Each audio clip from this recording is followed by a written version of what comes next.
you're ready, honey. Mia Hamm, a former member of the U.S. women's national soccer team, once said, "Somewhere behind the athlete you've become, the hours of practice, and the coaches who have pushed you, is a little girl who fell in love with the game and never looked back. Play for her." Since I was a little girl, soccer has been a very important part of my life. How many of you played soccer at one point in your lives? How many of you believe that your sport, whether or not it is soccer, is a very important part of your life? You can all relate. Today I'm going to talk about how I first began playing soccer, 2, what it provides for me, and 3, the lessons that I have learned. So now that you all know what I will be discussing, I would like to get started with my first point. I began playing soccer when I was 5 years old. I remember going outside and playing soccer every day with my neighbors. We would make teams and just scrimmage for hours. And even after we were done playing, I would still continue to play outside by myself. I actually specifically remember not going inside for dinner until I'd beaten my juggling record for that day. After that, my mother signed me up for a recreational soccer team. It was my first experience being on an actual team, and I loved it. And then from there, I was scouted by a travel coach, and I joined a more serious team. Over the years, I've been on multiple teams, and now I play for ESU women's soccer. Now that I've discussed how I first began playing soccer, I would like to now discuss what it provides for me. Soccer has become more than just a sport for me. It is my fun when I'm having a bad day. I can always count on it to put me in a good mood.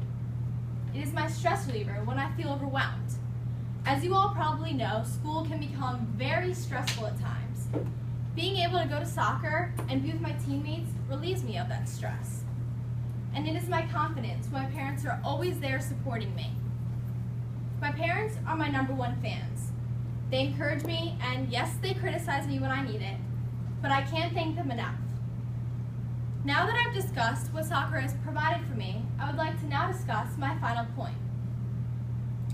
Soccer has taught me many lessons over the years. It has taught me that hard work and determination pays off.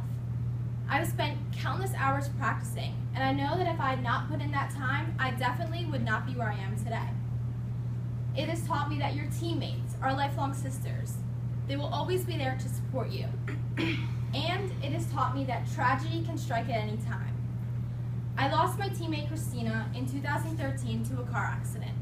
She was traveling to a soccer tournament in Virginia Beach, and she didn't make it there. Being at her funeral was one of the hardest experiences I have ever had to face in my life. So now, every time I step on that field, I play every game and I give it my all, because I know that if she was still here, she would play every game like it is her last. Now that I've finished discussing my main points, I would like to end with some final thoughts. Soccer has become a very important part of my life, not only because I've been playing it for 13 years, but also because of what it provides for me, as well as the lifelong lessons that I have learned. Over the years, we've all grown up, we've changed, and our values may have changed. Soccer still remains an important part of my life. What remains an important part of your life?